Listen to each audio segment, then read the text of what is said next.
Welcome to this presentation of Reliance power. Reliance power के अभी 2 दिन पहले थर्सडे को रिजल्ट आए और वो रिजल्ट बहुत प्रीमा फेसी देखने में बहुत अच्छे लगे। उसी को ध्यान में रखते हुए हमने ये प्रेजेंटेशन बना के जो है अपलोड करने की कोशिश कर रहे हैं कि उस रिजल्ट में जो अपेरेंटली जो नज़र आ रहा है 170 करोड़ प्रॉफिट, उससे कितना कंपनी का फायदा और शेयर होल्डर का फायदा हो सकता है और क्या मुश्किलें बाकी बचेंगी। और ये एक अच्छा मौका है कंपनी में निवेश करके लंबे समय के लिए या थोड़े समय के लिए, या जो ऑलरेडी निवेशक हैं उसमें इन्वेस्टेड हैं उनको क्या करना है, तो वो सब जानकारी इसमें हम शेयर आपके साथ करेंगे। तो स्टार्ट करते हैं स्टैंडर्ड डिस्क्लेमर के साथ। रिलायंस पावर कंपनी की स्थापना जो 17 जनवरी 1995 को हुई थी और इसका काम था कि इंडिया और ओवरसीज दोनों में जो है पावर प्रोजेक्ट को डेवलप करना, बनाना और ऑपरेट करना।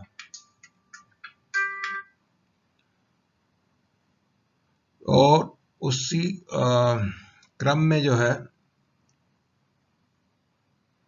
स्ट्रेटजिकली लोकेट करना प्रोजेक्ट को पिटहेड में या लोड सेंटर में, और इस प्रकार से इन्होंने 6000 मेगावाट की जो ऑपरेशनल पावर जनरेटिंग असेट इनके पास अभी आज की तारीख में है। और इन्होंने जो है coal based power plant, gas based power plant, hydro power plant और रिन्यूएबल पावर प्लांट, सोलर और विंड, सभी प्रकार की असेट्स में जो है इन्वेस्टमेंट किया। किंतु अभी इनमें जो सबसे बड़ा इनका प्लांट ऑपरेशनल है वो शासन में ultra mega power plant 3960 megawatt का, और उसके अलावा जो है 3 अल्ट्रा मेगा पावर प्लांट जो है इनको जो बिड जीत गए थे, तिलैया, कृष्णापट्टनम और एक यूपी में है, तो इनको चित्रांगी, उनके जो है पीपीए वगैरह कैंसिल हो गए और उनका जो बैंक गारंटी वगैरह इन लोगों की इनकैश हो गई। तो इस तरह की कृष्णापट्टनम में भी अभी प्रोसेस जो है करीब करीब चालू है। कार्बन क्रेडिट का भी इन्होंने कोशिश किया है। तो ये पूरा भारत के नक्शे के ऊपर दिखाई हुई प्रोजेक्ट। तो इनमें जो चालू है वो हरे रंग से दिया हुआ है, रोजा है और शासन है, 2 थर्मल है। बूटी बोरी चालू हुआ था लेकिन अभी बंद है। और नॉन रिन्यूएबल में विंड है महाराष्ट्र में एक, और सोलर है राजस्थान में 2।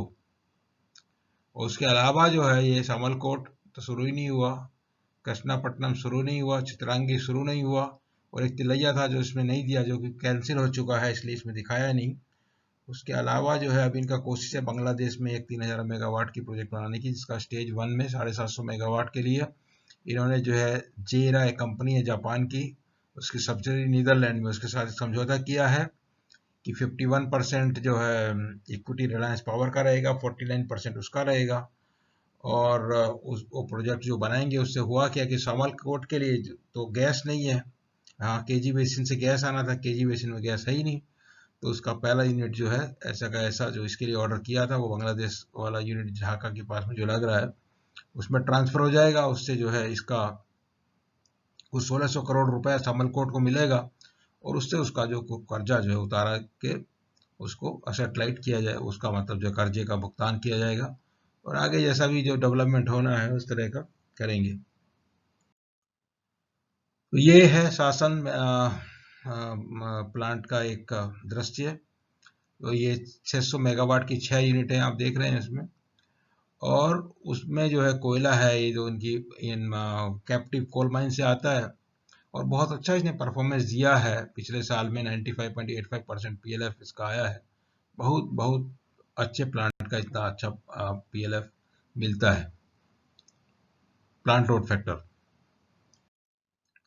दूसरा रोजा पावर प्लांट है यूपी में। यहाँ पे जो है पिछले साल में कुछ 57%, 57.5% जो है पीएलएफ मिला है, और ये भी चालू है 1200 मेगावाट कोल बेस्ड। उसके अलावा जो ये बूटी बोरी में है ये बंद है और वही लिटिगेशंस में फंसा हुआ है। और अभी इसका पीपीए भी कैंसिल कर दिया एमईआरसी ने, जो Maharashtra state electricity regulatory commission है। लैंडर जो है उसके लिए एनसीएलटी में जा रहे हैं इंसॉल्वेंसी के लिए, और कंपनी कोशिश कर रही कि जो कारपोरेट इंसॉल्वेंसी प्रोसेस के बाहर में जो है इंटर क्रेडिटर एग्रीमेंट के थ्रू कुछ फैसला कर लें और इनको कुछ रिलीफ मिल जाए, रिसोल्यूशन मिल जाए। ये इसका स्टेटस है और सभी जगह जगह ये इसमें बहुत सारे लिटिगेशन चालू हैं। उसके बाद समलकोट है। समलकोट का जैसे पहले बताया, ये तो शुरू ही हुआ नहीं क्योंकि गैस ही नहीं है। इसका कंसीव किया गया था केजी बेसिन से गैस मिलेगा, केजी बेसिन में गैस तो मिला नहीं और धीरे धीरे जो वो कम होता जा रहा है। तो यहाँ की यूनिट जो ऑर्डर किया था उसी को बांग्लादेश में लगाने का प्लान किया है, पहले 750 मेगावाट की। उसके बाद दूसरी स्टेज का, पहली स्टेज का तो अभी जेबी हो गया और आगे जैसा भी रहेगा इसकी प्रोग्रेस के ऊपर डिपेंड करेगा। तो वो 36 महीने कंप्लीशन पीरियड है, उसका 1 साल हो चुका है। अभी देखते हैं 1-2 साल में क्या उसका रिजल्ट आता है। तो ये वो है Reliance Bangladesh LNG and power. तो वहाँ पे इन्होंने बांग्लादेश गवर्नमेंट की जो एजेंसी है बांग्लादेश पावर डेवलपमेंट बोर्ड, उसके साथ पीपीए साइन किया है और उसके साथ ये जो वहाँ की दूसरी एजेंसी है गैस गैस के लिए एलएनजी टर्मिनल पेट्रो बंगला, उसके साथ एलएनजी टर्मिनल बनाने की भी एमओयू साइन किया है। और वहाँ पे प्लांट बनाने के लिए उन्होंने जेबी किया, जेरा जापान की जो कंपनी है उसके साथ में, वो इक्विटी में इन्वेस्टमेंट भी करेंगी। तो इससे थोड़ा उम्मीद है बना हुआ। हाइड्रो पावर प्रोजेक्ट बहुत सारे इन्होंने प्लान किए थे मगर ऑल नॉन स्टार्टर बिकॉज वही है कि जो डिस्कॉम है वो पावर परचेज एग्रीमेंट साइन करने के लिए तैयार नहीं है क्योंकि धीरे धीरे जो है आपका रिन्यूएबल का जो कॉस्ट बहुत कम हो गया और हाइड्रो का जो है कंस्ट्रक्शन कॉस्ट बहुत हैवी है और जो उसमें अभी स्थिति है आपको फाइनेंसिंग की, इस तरह की प्रोजेक्ट की फाइनेंसिंग की बहुत समस्या है और महंगी है फाइनेंस।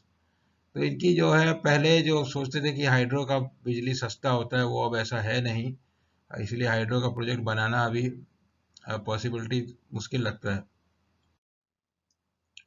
रिन्यूएबल में 3 प्रोजेक्ट इन्होंने बनाया है, एक विंड का है, 2 सोलर का है और ये तीनों भी प्रोजेक्ट चालू हैं। 2 राजस्थान में, एक महाराष्ट्र में है और इनका परफॉर्मेंस बोलिए तो ठीक ठाक है। उसके अलावा काफी बड़ा प्लान किया था राजस्थान गवर्नमेंट के साथ एमओयू साइन करके, उसके वो बहुत ज्यादा तो और कुछ तो हुआ नहीं। 40 मेगावाट का एक और 100 मेगावाट का एक, 2 प्लांट ही हैं।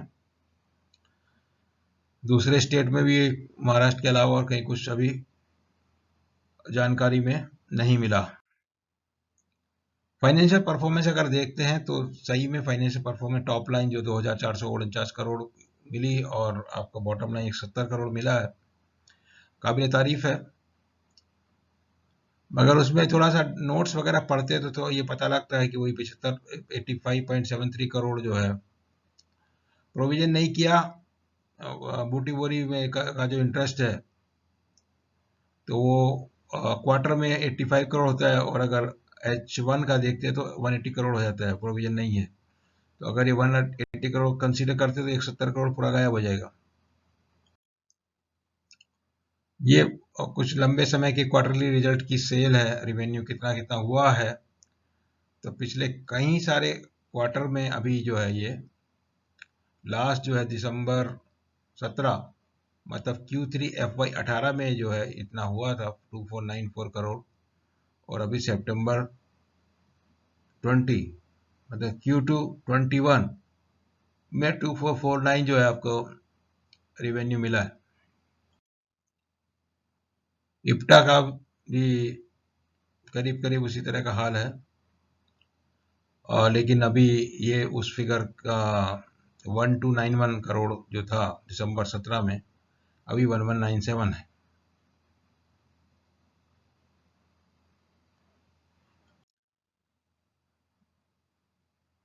एनुअल फिगर में देखने से ज़्यादा कुछ मतलब नहीं है, थोड़ी एकेडमिक हिसाब से लगाया है कि पहले जो जब ये चलता था प्लांट वहाँ का बूटी बोरी, तो उस समय थोड़ा सा ज़्यादा था, ये बूटी बोरी बंद होने के बाद ये कम हो गया। शेयर होल्डिंग में जो इम्पोर्टेंट है यही है कि पब्लिक शेयर होल्डिंग 61.15% है, और जो कि पिछले क्वार्टर में मतलब जून तिमाही में वो करीब 57% थी, बढ़ गई है। तो रिटेल में बढ़ना जो है एक बहुत शेयर के लिए दुखदाई होता है, उसका मतलब प्राइस अप्रिसिएशन होगा नहीं और वो घटता रहेगा। जब घटेगा तो लोग बेचने आ जाता है, बहुत ज़्यादा घबरा जाता है। इंस्टीट्यूशनल सपोर्ट नहीं है, बेस नहीं है, और प्रोमोटर का शेयर होल्डिंग 15.9% है, उसमें से 8.46% जो है वो प्लेज्ड है, तो बचा हुआ 7% के करीब है। उतने से कंपनी जो है प्रोमोटर कुछ कर नहीं सकता है। अब देखते हैं कितना दिन ये चलता है। तो जहां तक इसका मार्केट का सवाल है, मार्केट में ये अपने समय की सबसे बड़ी पब्लिक इशू थी और बहुत अच्छा सब्सक्रिप्शन मिला था। इशू आने के पहले लोगों ने बहुत अनुमान लगा के बैठे हुए थे, 455 रुपए का शेयर मिला, और बस that was the beginning and end of it. उसके बाद में इन्होंने बोनस भी दिया, और मगर प्राइस जो है कुछ इम्प्रूव हुआ नहीं, कंपनी की हालत भी खराब होती चली गई। और उन दिनों तो इत्तेफाक से 2008 में शेयर मार्केट की हालत भी भाई खराब हो गई थी, लेकिन बाकी सब सुधर गया, ये नहीं सुधरा। इनके अलावा जो बड़ी पब्लिक इशू आई थी, ओएनजीसी, कोल इंडिया, जीआईसी, एसबीआई कार्ड, उनका भी ऐसा ही हाल हुआ। एसबीआई कार्ड अभी थोड़ा इम्प्रूव हो गया, बहुत ज़्यादा पुराना नहीं है, 5 6 8 महीना ही हुआ है, लेकिन बाकी सब में किसी का भी अब देखिए, ओएनजीसी देख लीजिए, कोल इंडिया देख लीजिए, या जीआईसी देख लीजिए, प्राइस परफॉर्मेंस बहुत खराब है।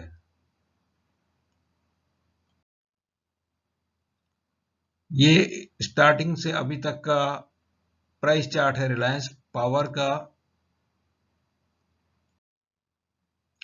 तो अभी भविष्य में क्या होगा इस पे डिपेंड करता है, क्योंकि अभी यूएमपीपी बहुत बड़ा जो था, उसी के चक्कर में से फंसने शुरू हुए, 4 में बिड कर दिया और उसमें कुछ काम नहीं कर पाए, 3 कैंसिल हो गया या कैंसिल होने वाला है।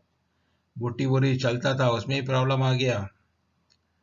राजस्थान गवर्नमेंट के साथ बहुत बड़ा एग्रीमेंट किया था, नॉन रिन्यूएबल में बनाएंगे, वो भी कुछ नहीं हुआ। 2 प्रोजेक्ट बनाया 140 मेगावाट का।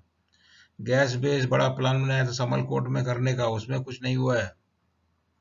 बांग्लादेश में थोड़ा होप है, और अभी जो इनका सोच में बदलाव आया है कि हम अपना असेट लाइट मॉडल लेके चलेंगे, मतलब ये फाइनेंसिंग पार्ट को अलग रखेंगे और खाली कंस्ट्रक्शन पार्ट बना के पावर प्लांट जो है किसी को चलाने ऑपरेट करेंगे, मतलब कॉन्ट्रैक्ट लेके ऑपरेट करेंगे, लाइक उस तरह का करने का है। और जो इनकी जो होल्डिंग 7% है वो एक कंसर्न है बड़ा। और बाकी सारी ग्रुप कंपनियों में लिटिगेशन हैं, चाइनीज बैंक भी लंदन में उधर चल रही है उनकी। तो ये सब लेके बहुत सारी अनसर्टेनिटी बनी हुई है। तो ऐसा है, बहुत बड़ा कमिटमेंट नहीं कर सकते हैं। कुछ ट्रेडिंग मूव एंटिसिपेट कर सकते हैं तो फायदा उठाया जा सकता है।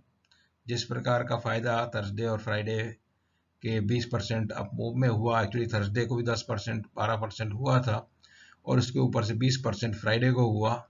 तो इस तरह की मूव मिलने में कुछ फायदा मिल जाएगा अगर वो सही बैठती है तो। अदरवाइज अभी इसमें बहुत सारा क्लैरिटी आने की जरूरत है। 170 करोड़ प्रॉफिट से बहुत कुछ होने वाला नहीं है। तो ये सब था जानकारी रिलायंस पावर के बारे में, और इसमें हमने जितना भी सभी जानकारी को कोशिश किया इकट्ठा करके आपके सामने इस वीडियो में इंक्लूड किया और आपके सामने पेश किया।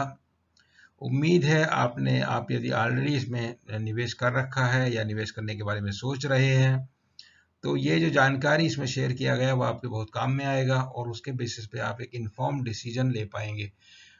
और अगर यदि ऐसा है, आपको वीडियो अच्छा लगा, तो आप वीडियो को लाइक कीजिए, चैनल को सब्सक्राइब कीजिए। और उससे क्या होगा कि चैनल इसमें कंपनी के बारे में और उस बारे में जो भी अपडेट रहता है वो हम कमेंट के थ्रू शेयर करते हैं। उसके अलावा हमारा जो पेज है ट्विटर हैंडल व्यूसांसी2, इसके ऊपर जो भी हमारे वीडियो पोस्ट किए हुए हैं उनके बारे में लेटेस्ट अपडेट जो भी आती है, जो न्यूज़ आती है, पॉजिटिव नेगेटिव सभी तरह की न्यूज़ हम जो है उसके ट्विटर हैंडल पर शेयर करते हैं। तो this is all about Reliance power. Thank you very much.